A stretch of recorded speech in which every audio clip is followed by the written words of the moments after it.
Success meet ఇవన్నీ నాకు అలవాటు లేవు, ఫిల్మ్ ప్రమోషన్స్ ఇవన్నీ. నాకు ఎలా అనిపించింది అంటే ఈ సినిమా వచ్చినప్పుడు పొద్దున్నే మాట్లాడుతుంది క్యాబినెట్లో అంతా పంచాయతీరాజ్ శాఖ గురించి మాట్లాడుతున్నాం, ఏవో ఆ పనులు ఈ పనులు ఉంటే ఒక పంచాయతీరాజ్ డిప్యూటీ సీఎంతో ఉండి పంచాయతీరాజ్ శాఖ నిర్వహిస్తూ ఉంటాను, ఆఫ్కోర్స్ ఫారెస్ట్ అండ్ ఎన్వైరన్మెంట్తో పాటు. సో పంచాయతీరాజ్ శాఖ మంత్రిగా ఉంటూ కేవలం నేను పంచాయతీల వరకే పరిమితం అనుకున్నాను, కానీ సినిమా పంచాయతీలు కూడా చేసి మరి రిలీజ్ చేయాల్సి వస్తుంది నేను ఎప్పుడు అనుకోవాలి.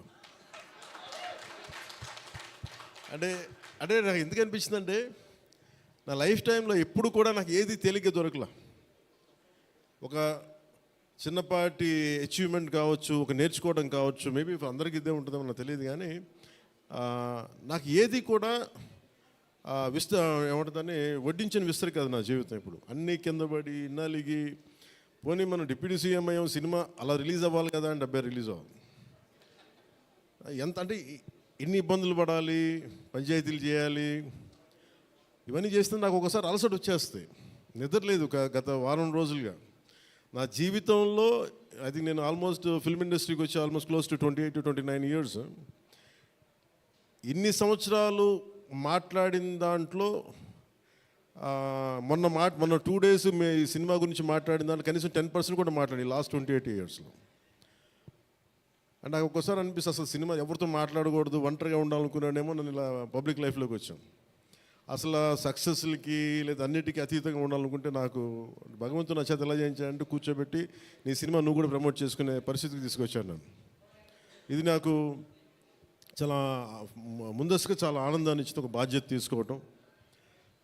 సినిమా సక్సెస్లు ఇవి ఎట్లా ఉంటాయి, రికార్డ్స్ ఇవన్నీ నాకు నిజంగా తెలియదు.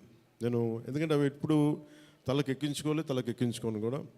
అది మంచి ఉన్నాయి, దాంట్లో పోయినవి ఉన్నాయి, హిట్ అయినవి ఉన్నాయి. ఇప్పుడు ఈరోజు ఈ సక్సెస్ కానీ ఇవన్నీ ఇది ఏ స్థాయి ఎలాగనేది నాకు నిజంగా తెలియదు యాజ్ టైమ్ అన్ఫోల్డ్స్. కానీ ఒకటేమనిపించిందంటే ఫర్ ఏ వర్క్ అయినా సరే there is always a room for improvement. Definitely that will be considered, that will be taken forward and so. నాకు ప్రత్యేకించి క్రిష్ గారు కానీ మన ఏఎం రత్న గారు కానీ సబ్జెక్ట్ తీసుకొచ్చినప్పుడు నాకు ఒకటే అనిపించింది,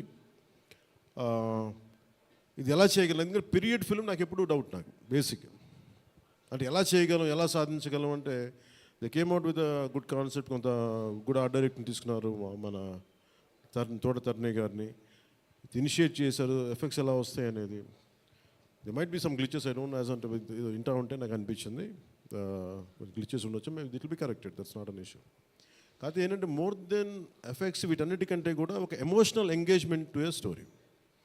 మనం ఒక సినిమాకి వెళ్ళినప్పుడు మనకు గుర్తుండిపోయేది ఏవి ఎలా ఉన్నాయని కంటే కూడా what do we carry in our heart. మన గుండెల్లో మనం ఏం తీసుకొస్తాం, ఏ జ్ఞాపకాన్ని పట్టుకొస్తాం, ఏ ఎమోషన్ని తిరిగి ఇంటికి తీసుకొస్తాం అనుకుంటే నాకు ఒకటే ఈ సినిమా నేను ఒప్పుకున్నప్పుడు నాకు ఏమనిపించిందంటే ఇది మొఘల్కి సంబంధించింది. మన చిన్నప్పటి నుంచి స్కూల్స్లో చదువుకున్నప్పుడు always we hear about how Akbar is great, how Shahjahan is by creating Taj Mahal, how what an artistic personality, what an artistic emperor, what an aesthetic sensibilities on emperor. When it comes to Aurangzeb, what a pious religious man.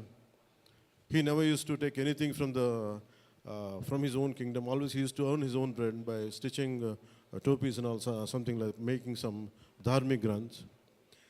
ఎప్పుడు మాట్లాడారు కానీ but the darkest side మన చిన్న line ఉంటుంది. ఎప్పుడు నేను చిన్నప్పుడు స్కూల్లో మన సోషల్ టెక్స్ట్ బుక్లు చదువుకున్నప్పుడు జిజియా గురించి ఒక చిన్న simple line use to be there, that's it. He levied jizya on Hindus అని. ఈ సినిమా చేస్తున్నప్పుడు నాకు అది గుర్తొచ్చింది. ఒరిజినల్గా ఈ కథ చేసేటప్పుడు సింపుల్ లైక్ ఎనీ ఇమిగ్రేషన్, మన ఎయిర్పోర్ట్కి వెళ్తే ఇమిగ్రేషన్ ఎలా ఉంటుందో అలాగే కైండ్ ఆఫ్ ఇమిగ్రేషన్ అది. హిందూగా ఉంటాం, ముస్లింగా ఉంటాం అంటే లేదా విల్ బి హిందూ లైక్ బొట్టు పెట్టుకుని ట్యాక్స్ పే చేసి వెళ్ళిపోతారు, అంతే. That's the sequence. So once the producer and Krish garu have decided, and Jyoti Krishna garu have decided it should be 2 parts. అంటే లెంత్ 4.5 hours వచ్చేసింది కాబట్టి మనం ఫస్ట్ మన దీన్ని 2-2.5 గంటలకు చేయాలనుకున్నప్పుడు అప్పుడు ఇంటర్వెల్ పాయింట్ ఎక్కడ పెట్టాలంటే ఇది ఏమంటుందండి, చౌకీటానా. ఈ చౌకీటానా దగ్గర ఆగిపోయింది. సో అక్కడి నుంచి దాన్ని నాకు చేస్తున్నప్పుడు నాకేమనిపించిందంటే వీ కెనాట్ అండూ హిస్టరీని అండూ చేయలేం, కానీ can we address the past mistakes of the history? We are not questioning about the Akbar's greatness, we are not questioning the Shahjahan's historic values, we are not questioning the Aurangzeb's commitment to his religion. There's nothing wrong in it, but we should also parallelly talk about his tyranny, his tyrannical attitude, his approach towards Hindus in those times.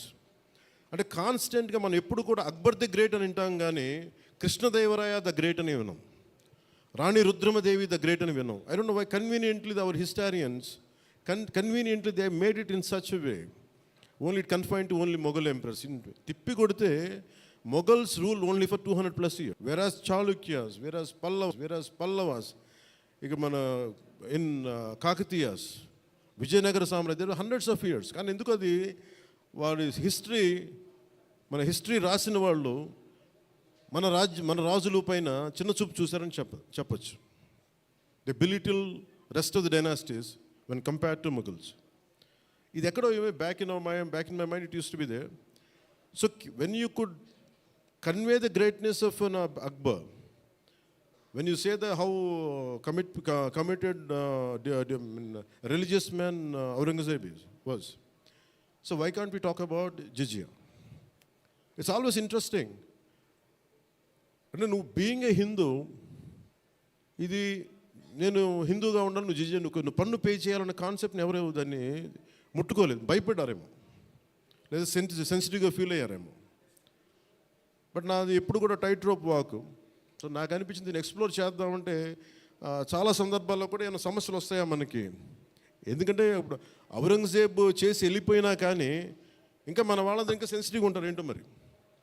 Aurangzeb చచ్చిపోయి చాలా రోజులైంది, శతాబ్దాలు అయిపోయింది, కానీ ఔరంగజేబ్ గురించి మాట్లాడగానే ప్రతి ఒక్కరు సెన్సిటివ్గా feel అయిపోతూ ఉంటారు.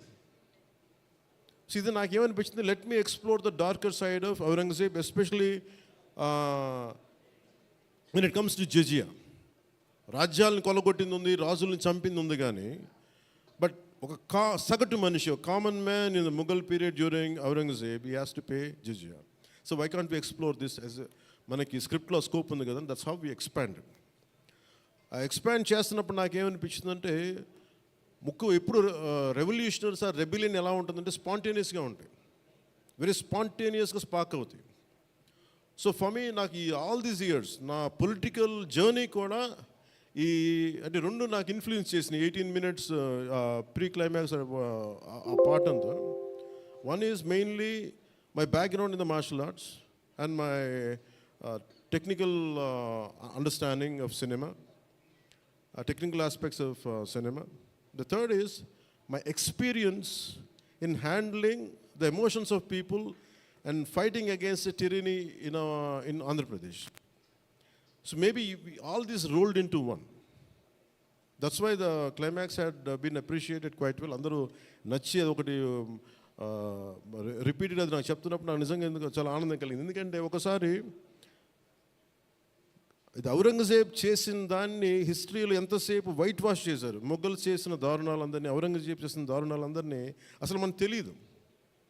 సమ్టైమ్స్ వాళ్ళ గ్లోరీతో పాటు వాళ్ళ చెత్త కూడా చెప్పాల్సిన అవసరం, వాళ్ళ దుర్మార్గం కూడా చెప్పాల్సిన అవసరం ఉంది. That's what the climax had revealed, the climax had work towards it. అది ఆ సిచ్యువేషన్ వచ్చింది కాబట్టి దానికి కంప్లీట్గా చేయగలిగాం. అదొకటి మెయిన్. నాకు ఈ సినిమా ఇన్ని ప్రాసెస్లో నేను ఎప్పుడు సినిమా గురించి నేను ఎప్పుడు టెక్నికల్గా నేను యాక్చువల్గా I'm quite reluctant hero, keep on saying this word. I'm least connected to, I like stories, I like to watch cinema, I'm avid film watcher. బాగా చదువుతాను, నవల్స్ చదువుతాను, కానీ ఎప్పుడు నేను హీరోగా ఎప్పుడు ఊహించుకోలేదు. బట్ కాలం, డెస్టినీ నన్ను ఇలా తీసుకొచ్చింది, పాలిటిక్స్ తీసుకొచ్చింది.